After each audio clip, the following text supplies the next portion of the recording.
ప్రభునందు ప్రియులారా, ప్రభునేసు క్రీస్తునామమున మీ అందరికీ వందనాలు. ప్రియులారా, క్రైస్తవ సమాజంలో ఓఫీరిస్టులు అనేటువంటి పదం ఒక చర్చాంశనీయంగా మారిపోయింది. నేను అపోల్లో వాడను, పౌలు వాడనని చెప్పుకోకూడదు కదా, మీరెందుకు చెప్పుకుంటున్నారు అలాగూ అని. అలాగూ చెప్పుకొనట విభజించటమేనని చెబుతుంది కదా బైబిల్. మరి మీరు అలా ఎందుకు చేస్తున్నారు అని ప్రశ్నిస్తున్నారు. వీళ్ళలా దైవజనుడు ఓఫీరయ్య గారి పరిచర్య విభజించుట కాదు. అపోస్తల కార్యాలు 3:21 ప్రకారం ఆయన సమస్తమును కుదురుబాటు చేయడానికి దేవుని చేత పంపబడిన ప్రవక్త. ఈ కుదురుబాటు పరిచర్యలో అపోస్తల కార్యాలు 3:21 ఆలోచన విధానమే ఓఫీరయ్య గారి ఆలోచన విధానం. ఓఫీరయ్య గారి ఆలోచన విధానమే ఓఫీరిస్టుల యొక్క ఆలోచన విధానం. ఇది అంత్యకాల యోహాను యొక్క దేవుడు అభిషేకించి పంపించబోతున్న ఏలియా యొక్క ఆత్మీయ శక్తి కలిగిన వ్యక్తి యొక్క ఆలోచన విధానం. ఈ ఆలోచన విధానం క్రైస్తవ సంఘాన్ని సంస్కరించడమే కాదు, సంపూర్ణతలోనికి నడిపిస్తుంది. అందరూ ఆ ఆలోచన విధానంతో సంపూర్ణ సిద్ధిలోనికి రావలసి ఉన్నది కనుక ఆ మాట మేము ఉపయోగిస్తున్నాం. అంతే తప్ప మేము క్రైస్తవులం కాదు, మేము ఓఫీరిస్టులం, ఓఫీరు భక్తులం అని కాదు. మేము క్రైస్తవులమే. అయితే దేవుడు అంత్యకాలంలో జరిగించబోతున్న సువార్త ప్రకారమైన మర్మమును సంపూర్తి చేస్తానని 7వ సంఘదూత పలుకుచుండగా ప్రకటన గ్రంథంలో రాశారు కదా. ఆ పరిచర్యలో పాలిభాగస్థులమై ఆ పరిచర్యకు దేవుని చేత నియమింపబడిన దైవజనుడు ఓఫీరయ్య గారి ఆలోచన విధానము అపోస్తల కార్యాలు 3:21 అలాగే ప్రకటన గ్రంథంలో చెప్పబడిన క్రైస్తవ సంఘము కట్టబడుట, సంపూర్ణ సిద్ధి నొందుట అనేటువంటి భావనతో మేము ఓఫీరిస్టులమని మాట్లాడుతున్నాం.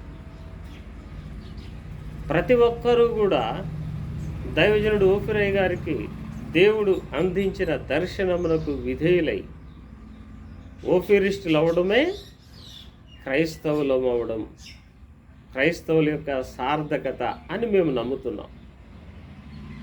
అదనమాట. ఓఫీరిజం తప్ప, ఓఫీరు ఆలోచన విధానం తప్ప క్రైస్తవ సమాజాన్ని ఒక్కటి చేయటం ఎవడి వల్ల కాదు. ఈనాడు చాలామంది ఓఫీరిస్టులను పెట్టుకున్న వారిని వెక్కిరిస్తూ ఎదుటి ఫెలోషిప్లో ఉన్న వారికి ప్రైజులాడు కూడా చెప్పరు. ఇలాంటి సన్నాసులు మమ్మల్ని ఎద్దేవా చేసేవాళ్ళు అయ్యారు. కానీ ఓఫీరయ్య గారి మనస్తత్వం మీరు ఎప్పుడైనా గమనించారా? ప్రియులారా, సమస్తమును పరిశీలించి మేలైనది చేపట్టాలి. ఒక వ్యక్తిని గురించి మనం ఎద్దేవా చేసేటప్పుడు ఏయో కుక్కలు మురిగాయి కదా అని చెప్పేసి మొరగకూడదు. కుక్కతో అందుకే పోల్చాను. కుక్క మురిగిందనుకోండి, ఇక కుక్కలన్నీ మురుగుతాయి. కారణం ఏంటో తెలియదు. ఎందుకు మురిగావు కుక్క అని ఇంటర్వ్యూ చేస్తే ఓఫీర్ అని చెప్పినట్టు, ఏమో అది మురిగింది నేను మురిగా అంటారు అంతే. ఈనాడు అలా అయిపోయినాయి క్రైస్తవ సంఘంలో సభ్యుల యొక్క మా విధానం. తప్పున్నారు. సేవకులు అలాగే ఉన్నారు, విశ్వాసులు అలాగే ఉన్నారు. ఓఫీరయ్య గారి గురించి వ్యతిరేకంగా మాట్లాడేటప్పుడు ఆయన బోధలను మీరు పరిశీలించాలి. విన్నారా బోధలను అంటే కొంతమందిని నేను అడిగితే విమర్శించేవారిని, ఆయన చెప్పే తప్పు అంటున్నారు కదండి, ఇంకినేది ఏంటంట, బుద్ధిహీనుడా, ఒక వ్యక్తి చెప్పిన మాట వినకుండా అతని మీద నేరస్థాపన చేయకూడదని బైబిల్ చెప్తుంది కదా. బైబిల్ను అనుసరిస్తున్న భక్తుడు అని చెప్పి నువ్వు మాట్లాడే మాట ఏంటి? కాబట్టి ప్రియులారా, క్రైస్తవులు అని పేరు పెట్టుకున్న వాళ్ళందరూ క్రైస్తవులు కాదండి. అది క్రైస్తవులు ఎవరో నిగ్గు తేల్చడానికి యేసు ప్రభు త్వరలో రాబోతున్నాడు. మరి సదరు ఈ క్రైస్తవులందరూ ఎక్కడుంటారో జాగ్రత్త చూసుకోండి. క్రైస్తవులమని ఎన్నో అద్భుతాలు చేసామని చెప్పిన వాళ్ళు కూడా పోయి నరకంలో ఉన్నారు. నరకానికి పోకుండా చూసుకోండి. ఆయన ఎద్దేవా చేయటం, అపహాసం చేయటం గొప్పేం కాదు. అంత్య దినాల్లో నీలాంటి వాళ్ళు వస్తారని ప్రభు చెప్పారు. నీలాంటి వాళ్ళే, నీ తాత లాంటి వాళ్ళు కూడా వస్తారు.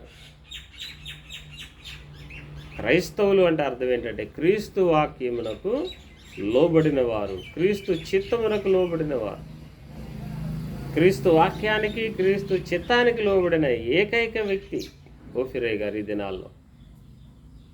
బక్సింగ్ గారు కాదా, ఏసన్ గారు కాదా, ఇంకొకళ్ళు కాదని మేము చెప్పడం లేదు. వారి ద్వారా కూడా దేవుడు తన వాక్యాన్ని ప్రజలకు అందించారు. ఘనమైన సేవ వారు చేశారు. ఓఫిరయ్య గారు ఎన్నడూ కూడా ఏ సేవకుడిని దూషించలేదు, ద్వేషించలేదు.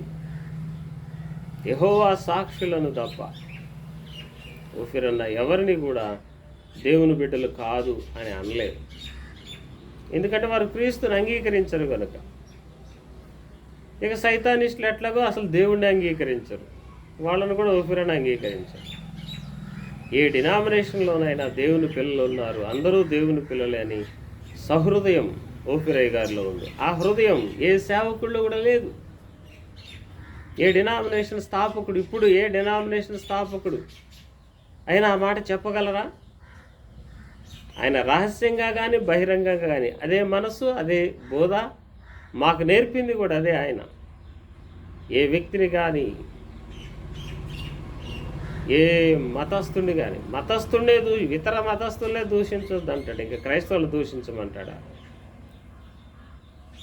అందుకనే కొంతమంది క్రైస్తవులమని చెప్పుకొనుచున్న వేషధారులు రకరకాలుగా ఓఫిరన్నను దూషిస్తున్నా, తన పిల్లలమైన మాతో మీరు ఎన్నడూ అలా మాట్లాడొద్దు, సమంజసంగా మాట్లాడండి, న్యాయంగా మాట్లాడండి, ధర్మంగా మాట్లాడండి, అలాంటి వారికి దేవుడే బుద్ధి చెప్తాడు అంటూ మీరు వేసే ప్రతి ప్రశ్నకు జవాబు చెబుతున్న ఆ దైవజనుడిని ఇంకా మీరు నమ్మకపోతే మీరు శాపగ్రస్తులైపోతారని జాగ్రత్త అండి.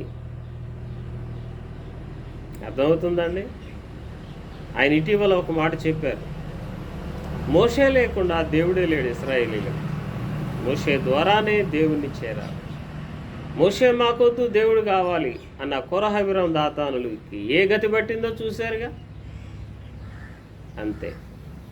ఈనాడు దైవజనుడు ఓఫిరయ్య గారు కూడా అంతే.